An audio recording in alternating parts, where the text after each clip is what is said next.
was 1954, just 9 years after the bombing of Japan in World War II. Toho, a Japanese film production and distribution company, is getting ready to release a new film to the public.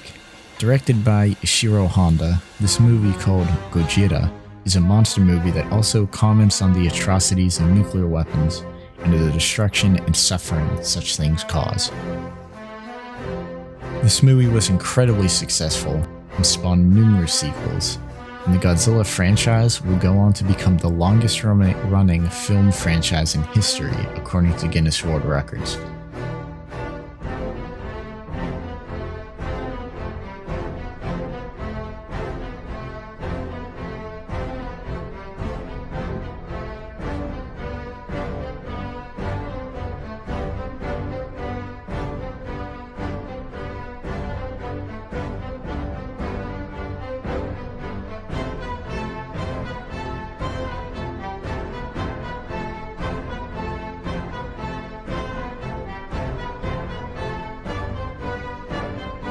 After a hiatus following Godzilla's 50th anniversary and the second American-made Godzilla film being released in 2014, Toho would once again take on the task of bringing Godzilla to life. In July of 2016, they would debut their latest entry, Shin Godzilla. This movie took a radically different approach to the monster than most recent entries to the series, and was a big hit. Shin Godzilla broke the pattern of fun monster brawls and science fiction settings to bring a gritty and realistic Godzilla story, much akin to Gojira, but for the 21st century Japan. Not only is Shin Godzilla an entertaining monster movie with a unique story and great visual effects that hold up today, but also one that criticizes the government of Japan and calls back to modern disasters that struck the country, much like the 1954 Gojira recalled the then recent bombings of World War II. Shin Godzilla was released in 2016 and debuted in Japanese theaters on July 29th before coming to America for a limited theatrical run on October 11th. It was directed by Hideaki Anno, known for his anime Neon Genesis Evangelion, and Shinji Higuchi. This movie follows the story of Rendo Yagachi as he and the rest of the Japanese government deal with the sudden crisis of an attack from an unknown life form. After finding viral footage online of an unidentified creature in the Tokyo Bay, the creature comes ashore and causes massive destruction before retreating to the ocean. After a ragtag group of individuals, led by Rando himself, are able to identify more about the monster, it comes ashore again and causes much more destruction than before. With the country in shambles, Yagachi and his team work hard to come up with a solution to stop the monster before the United Nations takes drastic measures to ensure its destruction. This is the first Japanese-made Godzilla movie since Godzilla Final Wars in 2004. As well as the first Japanese Godzilla film to have a theatrical run in America since Godzilla 2000 in the year 2000. The Godzilla franchise is no stranger to, quote, reused plot lines or movies with extremely similar plots. Many Godzilla movies follow the similar premise of an alien invasion or humanity constructing giant robots to fight Godzilla. Shin Godzilla, while sharing similarities to the original 1954 classic, is much different to all other Godzilla films in the franchise. Godzilla in Shin Godzilla is not presented as an anthropomorphized monster or as a lovable hero character. It's hardly even shown as a simple animal. Shin Godzilla is an unknown, unstoppable force in every sense of the word. Godzilla blatantly defies all understanding of physics and anatomy, as shown when he comes ashore mere seconds after the Prime Minister of Japan assures in a press conference it would be physically impossible to do so. In case this threat wasn't alien enough, Godzilla is then shown to be able to spontaneously evolve and change forms to better suit its current surroundings. In fact, a lot of this movie is dedicated to the main cast of humans figuring out exactly what Godzilla is, let alone how do they stop him. Late in the movie, Japan is issued an ultimatum by the United Nations. They are given 2 weeks to evacuate all the citizens of Tokyo before the United States launch a thermonuclear warhead at Godzilla. While the original film ended with Godzilla being defeated through an unconventional weapon known as the Oxygen Destroyer, This film sees the human cast come up with a much more unique method of dealing with the monster. After learning that the monster's blood works like a coolant system to continue the operation of a, quote, natural nuclear reactor, they devise a plan to fill it with blood coagulants, which ends up freezing the monster in place.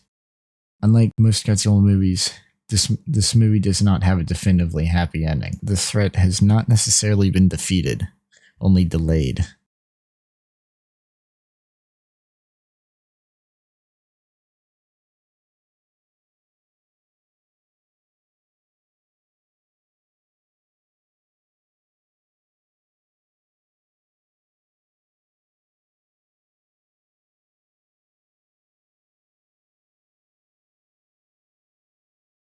Shin Godzilla also has a unique visual style that stands out against other Godzilla movies. For starters, this is the first Toho-produced Godzilla film to depict the monster entirely with CGI.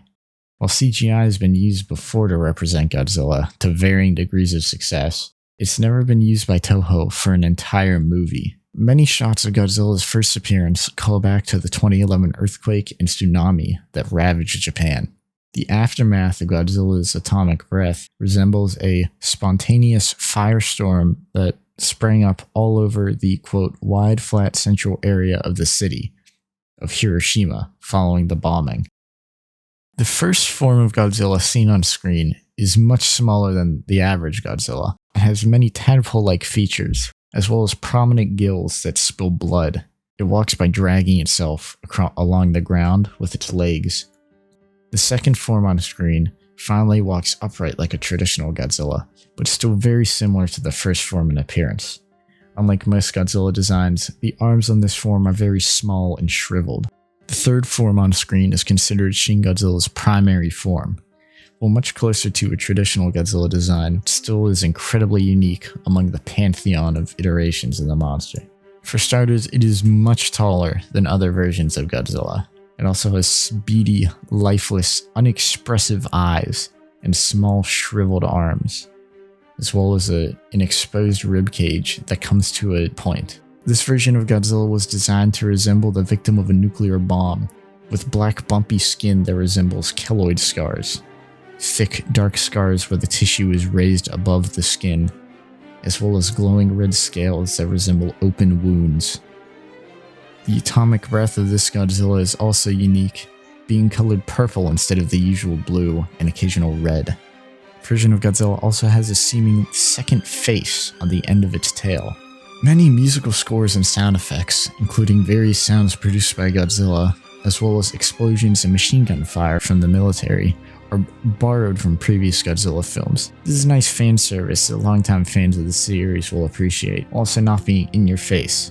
The original soundtrack by composer Shiro Sugisu is haunting and perfectly encapsulates the feelings of despair we're meant to feel watching Godzilla lay waste to Tokyo.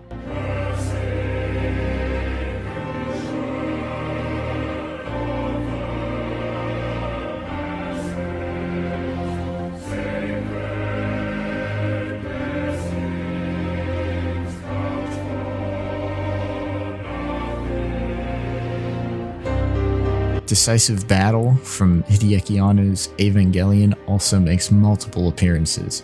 This movie is entertaining and also has several comedic bits that don't quite feel out of place, as they're cleverly disguised as serious plot moments. They're also entertaining once you start to notice them. The Japanese government cabinet will often, quote, reorganize into different rooms for different official meetings, despite these meetings having the exact same people. Rando Yaguchi, the protagonist, also has an official title and a list of positions that progressively gets longer as the movie goes on. Since the main character is a government official, most of the human plot and drama is centered on the politics of the situation. This movie takes an opportunity to poke fun at the bureaucratic process, seeing our politician characters holding official meetings for every official action.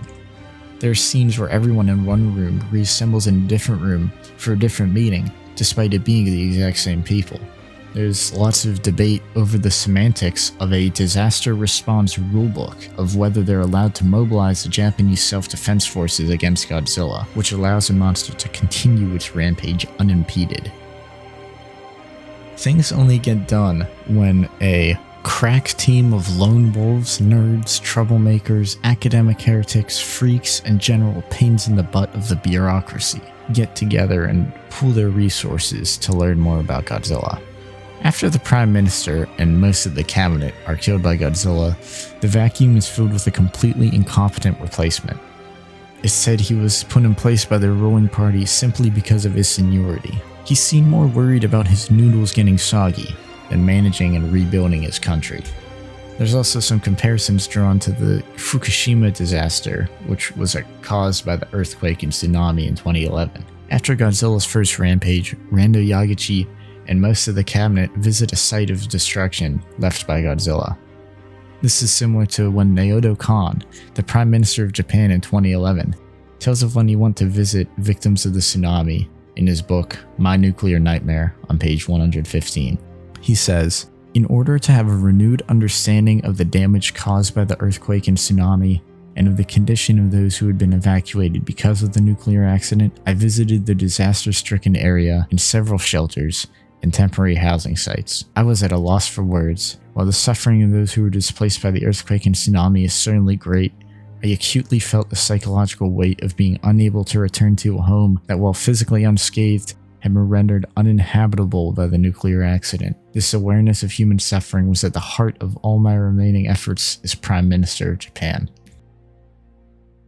This movie also criticizes the dumping of nuclear waste, which in this film's universe is how this Godzilla was created. This is relevant still today because the Japanese government announced in 2021 it would begin to dump contaminated water from the